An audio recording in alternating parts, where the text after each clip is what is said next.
Okay, I'm back with the continuation of these butterflies that I poured from a mold.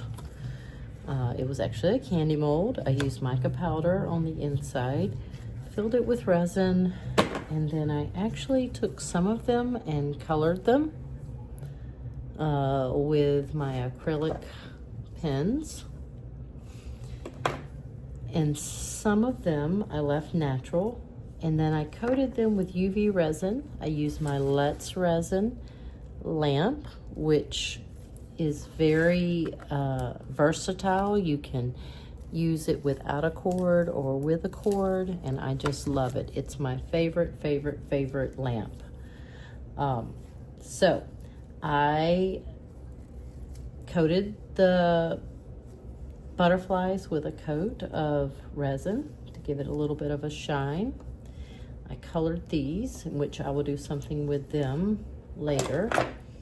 But the main focus right now are these three butterflies. Let me turn this off.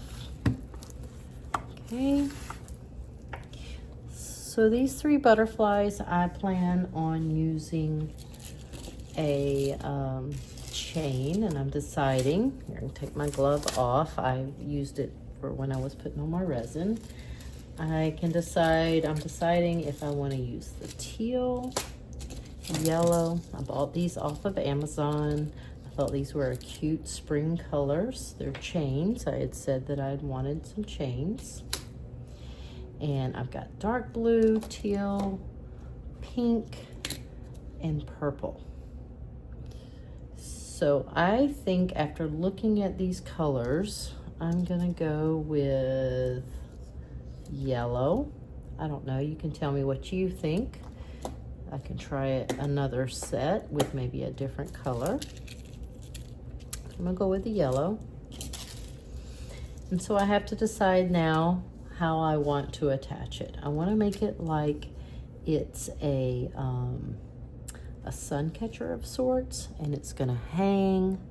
So I had already put these little eye hooks on the top, the bottom, top, bottom, and top. And then that way it can hang from here, here, here, and here.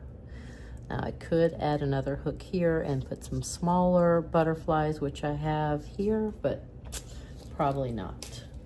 So what I'm gonna do, what I've found that works best with these little chains is I'm gonna kind of make them all the same length. So I'm deciding on a size, how long I wanna make it. I'm gonna find the end where it is divided, so probably about a couple of inches long.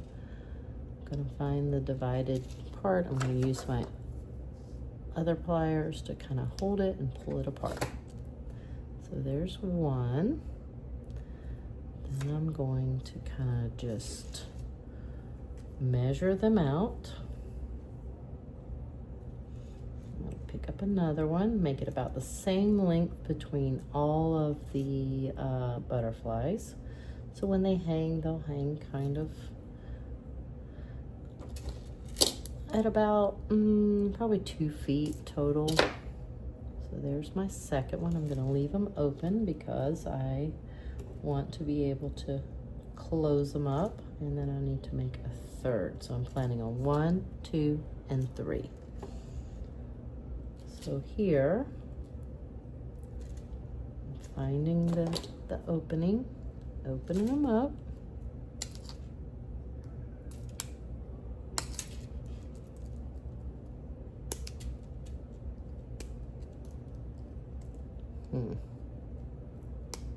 There we go. Took me a minute to get it all straight. All right, now I'm going to take that off.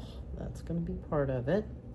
All right, so I'm going to start at the top. I'm going to go ahead and, okay, let's try that again. I'm gonna go ahead and close that up. So I'm gonna hold that. Y'all, it's a trick to figure out how to maneuver with your, especially because I'm left-handed, how to maneuver your pliers and use your other one to close it. But we want to make sure that the hole is good and closed so that it doesn't open back up. And I'll check it out and test it. So that one works. I'll probably put a ring up here, either a like a key ring key, or I don't know. I'm thinking a key ring key would probably work the best, or a key ring, not the key, but the ring. All right, now I'm going to connect it from this end.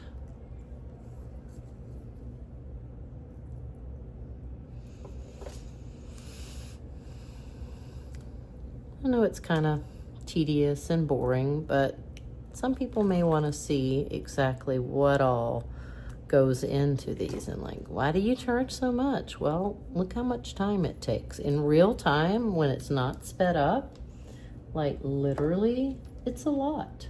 It's a lot of time and effort. I mean, lucky for me, I have no life. I mean, I work and I'm an empty nester. So I come home and this is my life. So I just enjoy it so much because it gives me something to do and it's relaxing. It's a stress reliever. So all the things. All right, so I've got my second one. So let's see how that looks so far. So we've got 1 and 2. I don't know, it might be kind of long, but if you're hanging it in a window, that might be good. It might be long enough, and I think it'll look good hanging like at my markets and stuff. So yeah, I think it'll be okay. My next decision is like how much to charge for it, and you know, I'm curious how do other vendors, other resiners decide your market and how much to sell it for.